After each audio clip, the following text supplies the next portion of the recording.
भेट कशासाठी होती आणि कोणाच्या जिरवण्यासाठी होती हे आपल्याला माहितीच आहे.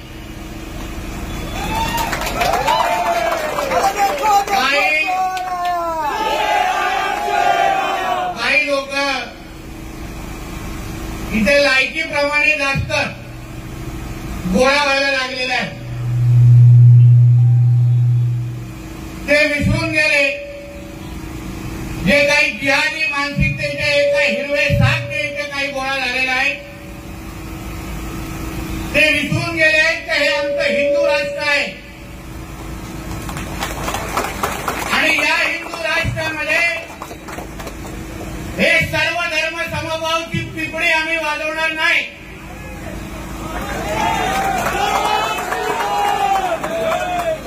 हे गंगा जमुना तैलीब टाका कुठला तरी भोपाळ आमच्या इथे चालणार नाही. या हिंदू राष्ट्रामध्ये पहिलं हिंदूंचं हित बघितलं जाणार आणि मग सगळ्या जणांना मोजलं जाणार. आणि आज या महाराष्ट्रामध्ये हिंदुत्वाने विचाराचं सरकार तुमच्यासारख्या असंख्य हिंदू समाजाच्या लोकांनी निवडून दिलेलं आहे.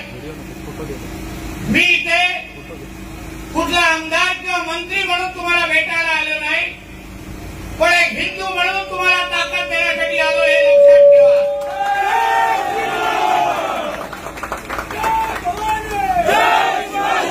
म्हणून कोणी जे कोण माझं भाषण ऐकत असतील, कारण का मला माहिती आहे मस्जिद में चुप चुप के मेरा भाषण सुनते हैं सब लोग.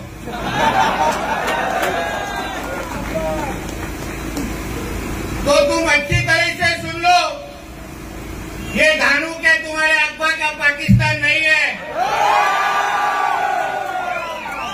ये हमारा हिंदू राष्ट्र है. इधर चाहिए उतना तुम पैर फैला नहीं सकते लैंड जिहाद के नाम पे.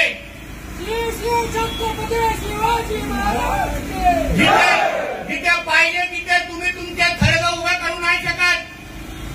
जिथे पाहिजे तिथे मदार उभे करू नाही शकत. आमच्या या हिंदू राष्ट्रामध्ये डॉक्टर बाबासाहेब आंबेडकरांचं संविधान चालणार. तुमचा शरिया लागू कायदा नाही लागणार इथे. ते शरिया कायद्याची एवढी तुम्हाला खात असेल ते दावा तुमच्या इस्लामाबाद कराचीमध्ये तुमच्यासारखी घाण आम्हाला इथे नको आहे. इथे राहायचं असेल तर डॉक्टर बाबासाहेब आंबेडकरांचं संविधान माना. आमच्या या हिंदू समाजाकडे कोणीही वाकड्या नजरेने पाहिलं. माझ्या एक हिंदू भावाच्या डोक्यावरती काय पट्टी लावली आहे उसका तो चुन चुन के हिसाब लिया जाएगा हे लक्षात ठेवा. मी इकडे असलेल्या प्रशासनाला पण सांगेन कोणाचं सरकार आहे हे लक्षात ठेवा. या हिंदू समाजाने 2024ला हिंदुत्वादी विचाराचं सरकार म्हणून आम्हाला निवडून दिलंय. कुठल्या गोल टोपी आणि दाढीवाल्यांनी आम्हाला निवडून नाही दिलाय. म्हणून आम्ही जे काय करतोय ते या हिंदू समाजासाठी पहिला करणार हे प्रशासनातल्या काही कावड्यांनी लक्षात ठेवावं. माझ्याकडे काही नावं आली आहेत, भेटलोय त्यांना माझ्या भाषेत. आता जेव्हा मुंबईला जाईल तेव्हा जो काही कार्यक्रम करायचा आहे मुख्यमंत्री साहेबांना करून निश्चित पद्धतीने करीन हे लक्षात ठेवा. कोणी पाहिजे तसा नगरपालिकेमध्ये बसतात, कोण पोलीस खात्यामध्ये बसतात.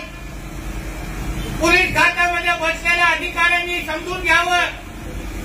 मोजक्या काही 1-2 अधिकाऱ्यांमुळे आमचं पोलीस खातं बदनाम होता कामा नये. आमच्या मुख्यमंत्री देवेंद्र फडणवीस साहेबांकडे ते खातं आहे म्हणून कोणालाही आमच्या फडणवीस साहेबांचं नाव खराब करायला आम्ही देणार नाही.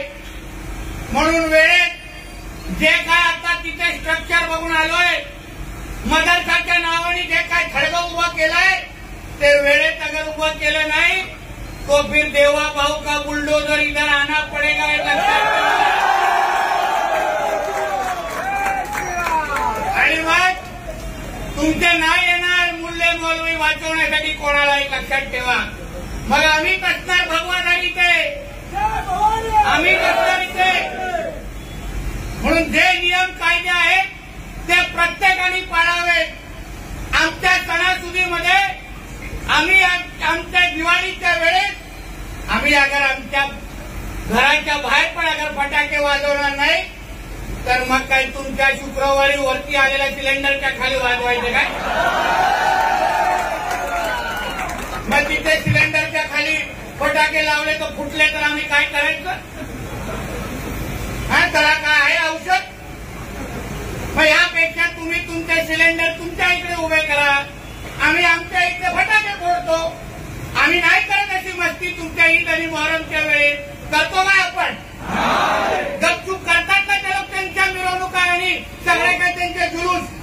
अगर धारूच्या हिंदू समाजाने ठरवलं तर एक पण इथे जुलूसची मिरवणूक निघणार नाही एवढी ताकद या सगळ्यांमध्ये आहे. पण आम्हाला वातावरण खराब करायचं नाही. आम्ही तुम्ही जसं आपल्या सणासुदी साजरा करतात तुमचे ईद आणि मोहरम साजरा करतात तसं आम्ही पण आमचे दिवाळी आणि अन्य सण साजरा करतो. मग तिथे काही मस्ती होता कामा नाही. म्हणून काही गोष्टी मी इथे जेव्हा आलो तेव्हा काही लोकांना समजलं पाहिजे. मी असंच येत नाही. मी व्यवस्थित तयारीमध्ये येतो एक लक्षात ठेवा. आणि म्हणून यापुढे माझ्या हिंदू समाजाच्या कुठल्याही माझ्या तरुणाकडे किंवा कुठल्याही व्यक्तीकडे कोणीही अगर वाकड्या नजरेने पाहिलं ना तर मग तिसरा डोळा उघडायला लागेल एक लक्षात ठेवा. हे जास्त लोकांना नाही परवडणार. आम्हाला वातावरण बिलकुल खराब नाही करायचंय. म्हणून जे जे अनधिकृत जे काही थडगे मदरशाच्या नावाने बांधून ठेवले ते योग्य वेळ काढून टाका. मी इकडच्या प्रशासनाला पण नगर परिषद प्रशासनाला पण सांगेन कायदा जो तुम्ही हिंदूंना लावता तोच अन्य लोकांना मुसलमानांना तुम्ही लावलं पाहिजे.